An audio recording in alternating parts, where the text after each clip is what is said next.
Projeto Dharma Espaço Terapêutico, Dr. José Murphy, o livro O Poder do Subconsciente. Hoje é a nossa 15ª aula, a primeira aula do capítulo 3, o poder milagroso de seu subconsciente. O poder de seu subconsciente é ilimitado, ele o inspira e o orienta. Evoca cenas vívidas do tesouro da memória, controla os batimentos de seu coração e a circulação do sangue, regula a digestão e a assimilação e a eliminação. Quando você come um pedaço de pão, ele o transmuta em tecido, músculo, ossos e sangue. Esse processo estão além da capacidade da pessoa mais sábia que ora caminha sobre a terra. Ele controla todos os processos vitais e funções do corpo e conhece a solução de todos os problemas. Se o poder do subconsciente, se realmente é um poder que nós temos, que nós chamamos subconsciente, esse outra parte, esse outro nível da mente, por que nós não utilizamos esse poder para encontrar solução dos nossos problemas? Se ele é inteligente o suficiente para não precisar nós dar o comando para que o nosso coração bata, para que o ar entre em nossos pulmões, para que ele elimina, para que ele transforma o alimento em tecido, em ossos, em sangue, ele separa a quantidade de água certa, a outra ele joga para fora. Por que nós não utilizamos esse poder? Será que nós acreditamos? Será que nós vivemos ao acaso? Será que realmente, pelo menos eu paro para pensar que eu tenho esse poder? O subconsciente jamais dorme ou descansa. Ele é um amigo fiel, ele é um servo fiel. Dentro das falas de Neville, ele diz que nem é um servo, ele diz que ele é amante fiel, que obedece todas as ordens. Amante, ela é mais, passa uma sensação de mais amorosa, né? Ao invés do servo, como se fosse uma coisa meio severa, uma obrigação.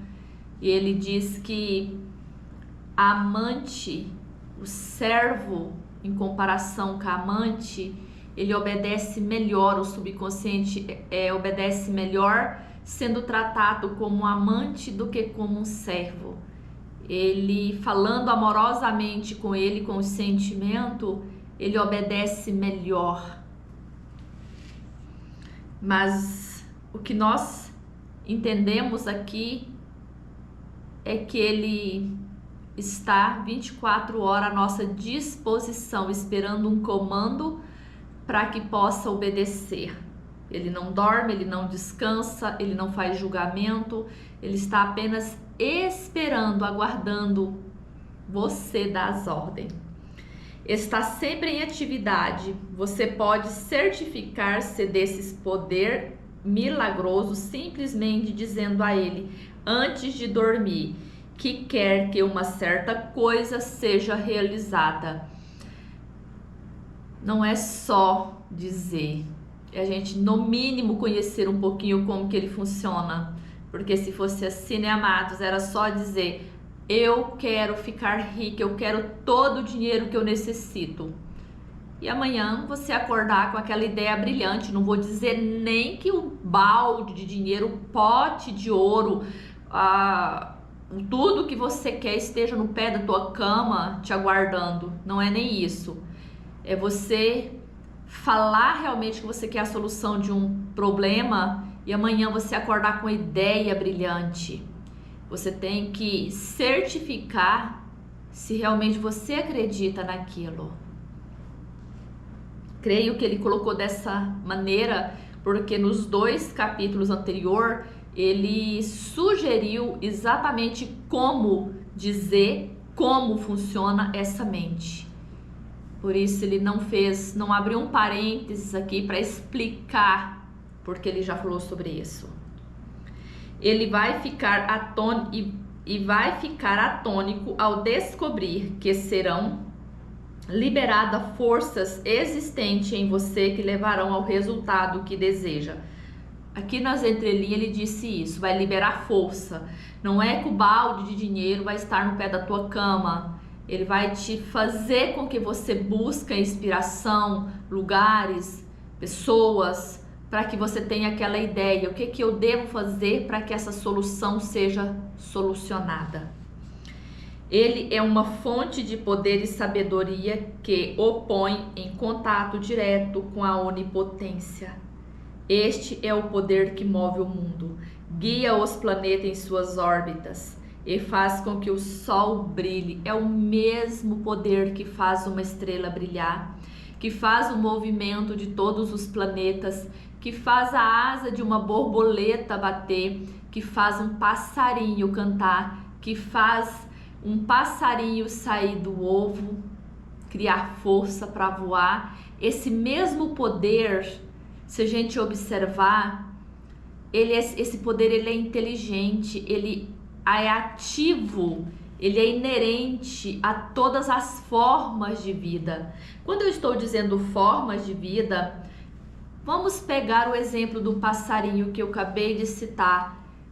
A mãe do passarinho não precisa ensinar ele a voar.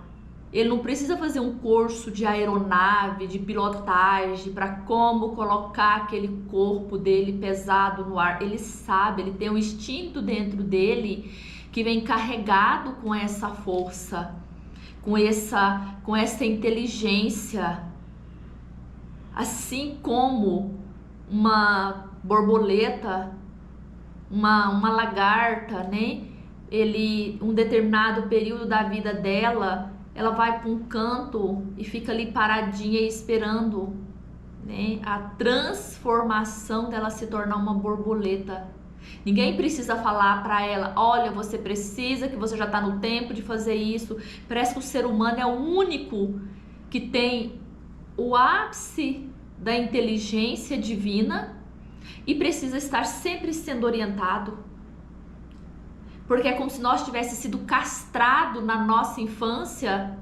Porque se um passarinho nasce com esse instinto de saber voar, um peixe, ele já nasce, já sabe que tem que nadar. Ele não fica preocupado com a respiração, ele sabe o que fazer. Com certeza nós também sabemos, mas provavelmente fomos tão condicionados. E mesmo agora, com todas essas ferramentas de conhecimento, nós não paramos para pensar sobre isso. Se o passarinho tem esse poder inerente, eu também tenho os meus como ser humano. Por que eu não estou utilizando? É disso que ele está falando, que a sabedoria põe direto com essa força da onipresença. Se nós temos essa força onipresente dentro de nós sabemos de todas as coisas. E nos capítulos anteriores, o Dr. Zé Murphy diz que nós sabemos, a mente subconsciente sabe de todas as coisas, mas ela não sabe que sabe. E a mente consciente, que é a racional, sabe que ela sabe, e ainda assim ela coloca bloqueios, obstáculos, dizendo eu não posso, eu não sei, eu sou muito pequeno, eu sou um fracasso, e impede. Percebe que a mente que sabe, que é racional, impede a mente subconsciente executar o trabalho. E se nós olhar, é de uma tamanha sabedoria tudo isso, porque a mesma mente que não sabe, que é o subconsciente, ela tem uma força muito extraordinária com esse universo. Ela precisa da mente consciente, a mente objetiva. E a mente objetiva precisa de dar ordem para ela fazer, avaliar, e ainda assim nós postergamos aquilo que nós queremos, procrastinamos, e aquilo que não acrescenta tanto, nós estamos sempre fazendo. É uma coisa extraordinária pensar como esses poderes, como que essas forças atuam em nós. A mente subconsciente é origem dos ideais, aspiração e ânsia altruísta. Graças a ela, Shakespeare compreendeu e revelou grandes verdades ocultas ao homem comum de seus dias. Graças a ela, Fídia, o escultor grego, desenvolveu a arte e a perícia necessária para representar no mármore e no bronze a beleza, a ordem, a simetria e a proporção. É a fonte profunda onde os grandes artistas retiraram um poder por todos reverenciados. Se não fosse esses grandes artistas com essas consciências tão elevadas, nós não teríamos essas obras de arte para reverenciar. E não o fato só de reverenciar, mas o fato de nós ver a beleza divina esculpida de várias formas, no mármore, no bronze, numa tela, e até a própria natureza mesmo, em forma de beleza natural.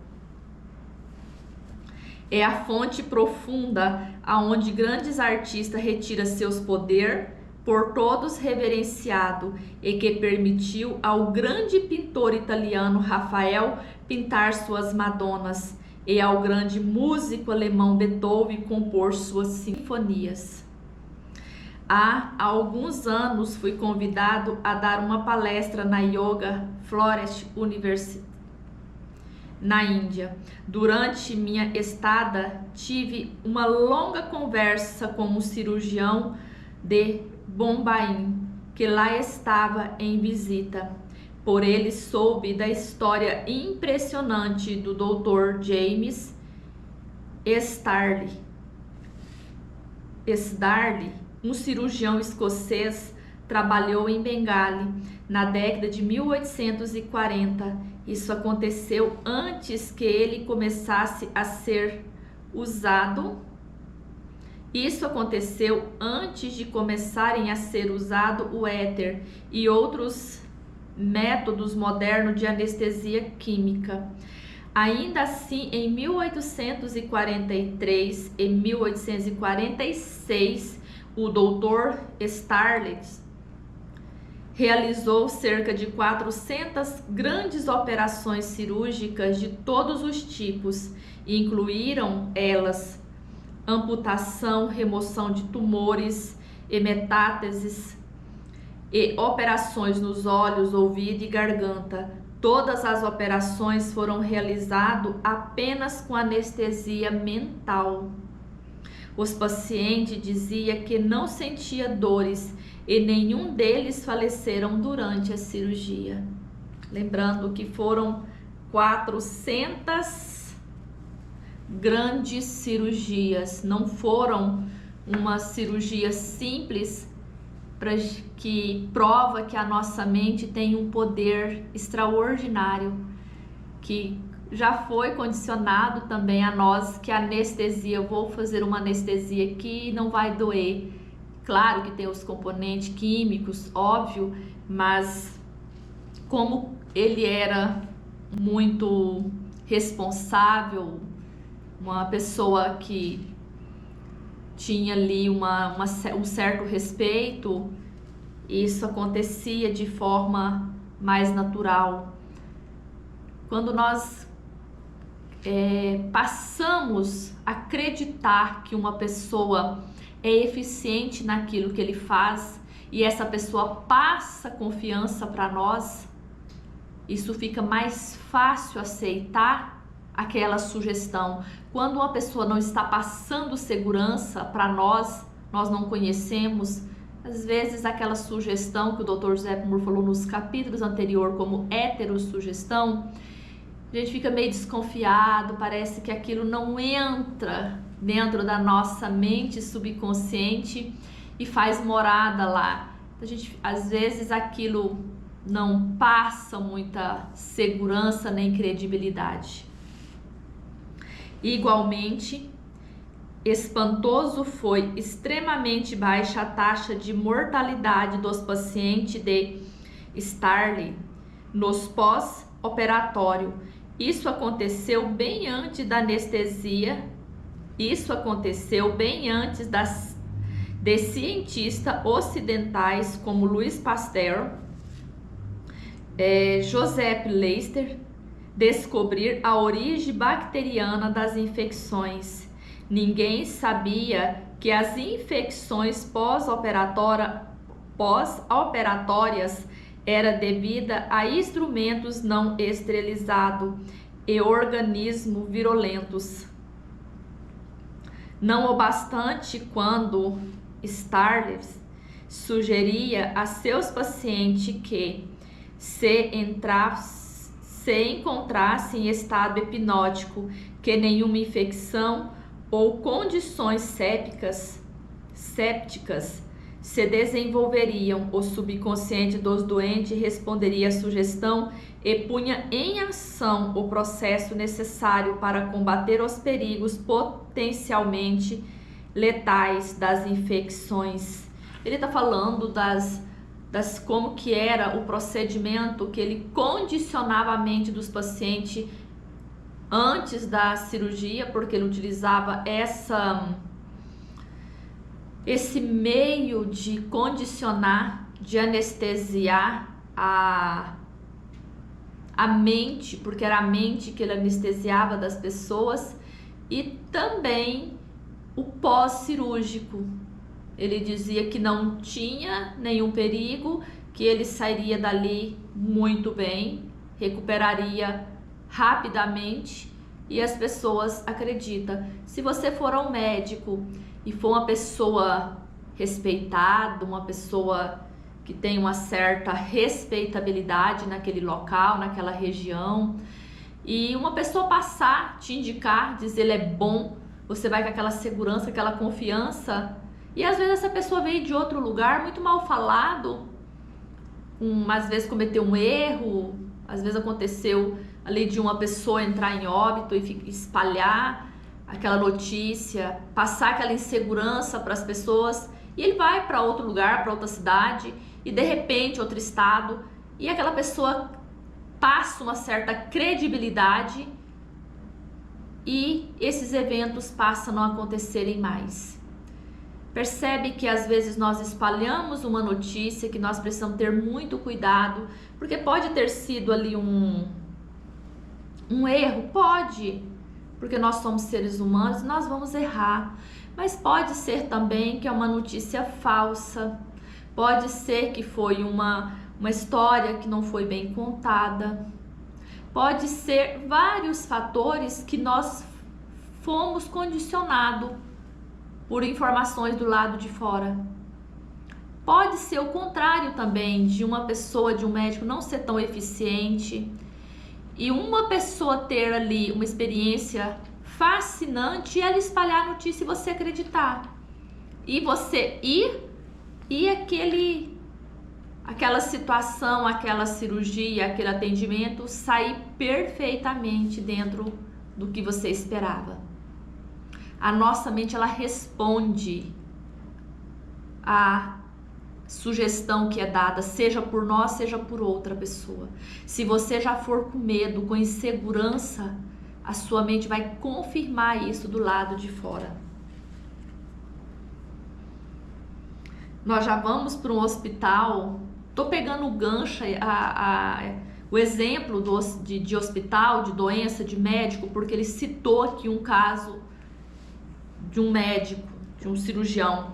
Nós já vamos para o hospital, as pessoas já vai dizendo que ali não é bom, que o SUS, que esse médico, que isso, que aquilo, que hoje tem tantas doenças, que fulano morreu, que também vai morrer, que essa doença mata. Essas sugestões precisam ser eliminadas da nossa mente, da nossa fala, da nossas rodas de conversa, da nossas atenção das redes sociais. Nós não temos que compartilhar. Eu sei que muitas vezes as pessoas assim, mas a gente precisa estar informado. Mas o fato de nós estar informado não muda o estado de nós estar enfermo ou saudável. Às vezes sim, até piora um caso.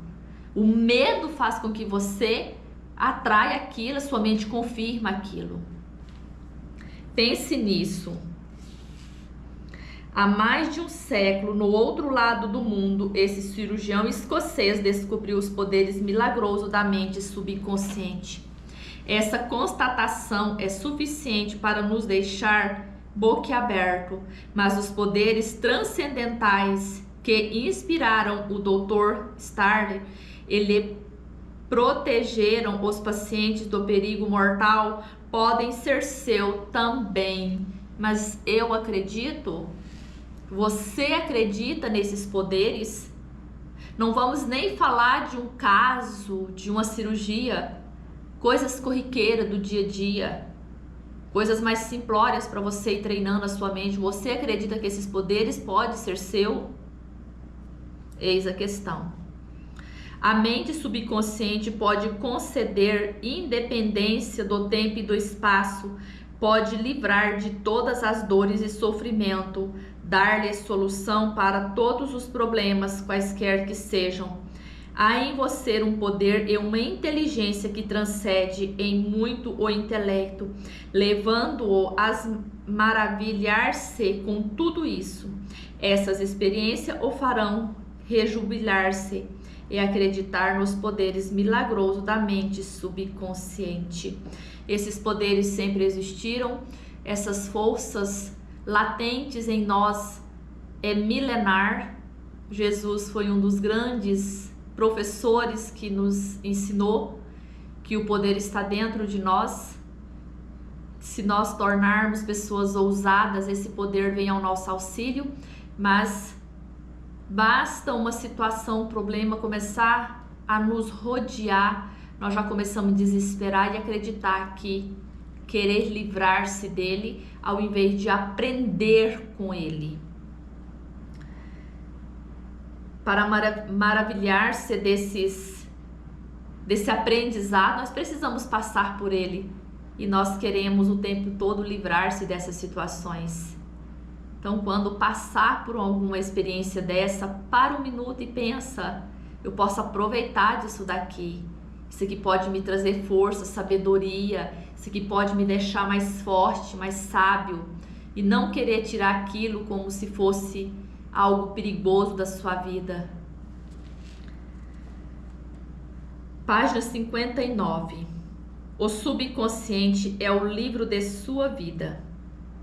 Quaisquer que sejam os pensamentos, crença, opinião, teoria ou dogmas que escreva, grave ou imprima na mente subconsciente, você vai experimentá-lo como manifestação objetiva, sob a forma de circunstâncias, situações e evento. Não importa que tipo que está chegando na sua mente subconsciente, você vai imprimir. Seja uma crença, seja uma opinião, seja uma teoria, seja um dogma, seja um hábito, seja um paradigma, você vai ter que experienciar ele do lado de fora, externamente.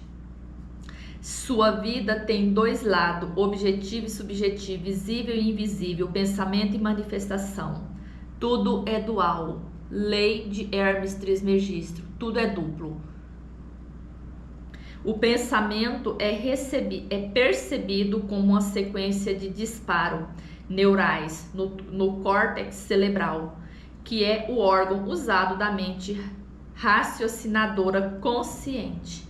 Quando a mente consciente ou objetiva aceita inteiramente o pensamento, ele é transmitido para as partes mais antigas do cérebro, onde se torna carne e se manifesta no que você experimenta. Jesus falou isso. O verbo se torna carne. Aquilo que você acredita tem que se externizar ou exteriorizar do lado de fora. Conforme explicado antes, o subconsciente não tem a capacidade de argumentar. Age apenas baseado no que você nele escreve, aceita como final e veredictos, ou a conclusão da mente consciente. Ele é motivo porque você está sempre escrevendo no livro da sua vida, uma vez que seus pensamentos se transformam em experiência.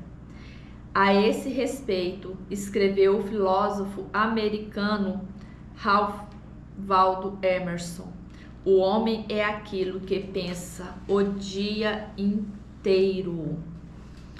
Se nós temos um livro da vida, eis aí o livro da sua vida. É onde você escreve todos os dias, você escreve uma história. Algumas você repete, você apenas acrescenta alguma coisa. Mas o nosso subconsciente, com nossos pensamentos, as nossas ações, as nossas repetições, nós vamos escrevendo naquele livro da vida. É isso que nós chamamos de karmas, seja ele positivo, seja ele negativo. Se você é uma pessoa com fé que vai resolver, que vai executar aquilo que você deseja no seu coração, você vai gerando ali um karma positivo. Se você é uma pessoa que tem muita dificuldade de ter fé, de acreditar, de ter confiança em si mesmo, também você vai fazer a mesma coisa, escrever no seu livro da vida um karma negativo, que você vai ter que, mais cedo ou mais tarde, voltar nessas páginas que você escreveu e trabalhar um pouco mais nela. Nos positivos também nós vamos acrescentando. Se você escreveu lá uma história positiva, você vai, com o passar da vivência, das suas experiências, de suas reencarnação, você vai acrescentar. Se for mais valores, se for mais princípios, se for menos, se for mais prosperidade, se a sua mente já tem canais abertos de prosperidade, você vai encontrar meios, oportunidade, inspiração, ideias mais favorável para você executar, porque você deixou uma carta escrita ali que você vai, ou seja, um documento, você escreveu ali um diário, você escreveu ali um testamento que você vai ter que executar.